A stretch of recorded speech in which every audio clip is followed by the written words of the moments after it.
After the arrests in the U.S. related to what the FBI call a secret Chinese police station in the heart of New York City, what's happening with similar investigations here in Canada?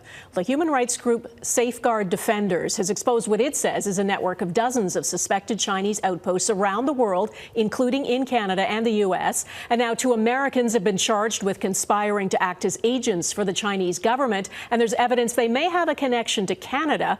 Our Ottawa Bureau Chief Mercedes Stephenson is with me. Mercedes, where do things stand with the investigations here? Well, Donna, that's a great question, and it's one that we put to the Royal Canadian Mounted Police. They have confirmed that the investigations that they've talked about previously are still ongoing and active, but they say that because of that, they can't say much else. Here's what we do know. The RCMP posted cruisers outside of the known locations of these so-called police stations. That was to show presence, but beyond that, we don't know very much, including whether or not the stations in question have simply been relocated to a new location. Also of interest in the U.S. documents, when we read the affidavit, the FBI says that they raided the station in New York, and that was fairly productive for evidence for them. We don't know whether or not the RCMP have raided locations here in Canada to get similar kinds of evidence.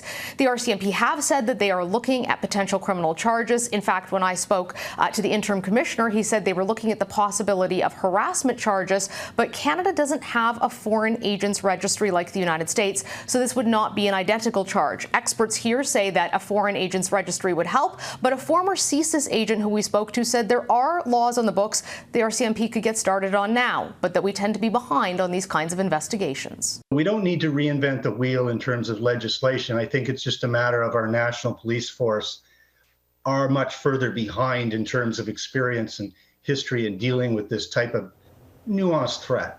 Mercedes, what about the evidence of a Canadian connection to the 2 men charged in New York?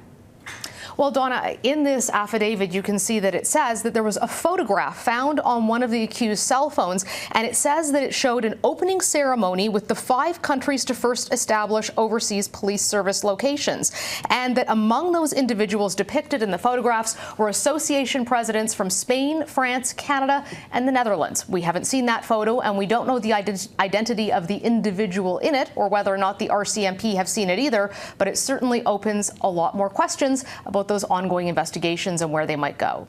Okay, Mercedes Stephenson in Ottawa, thanks.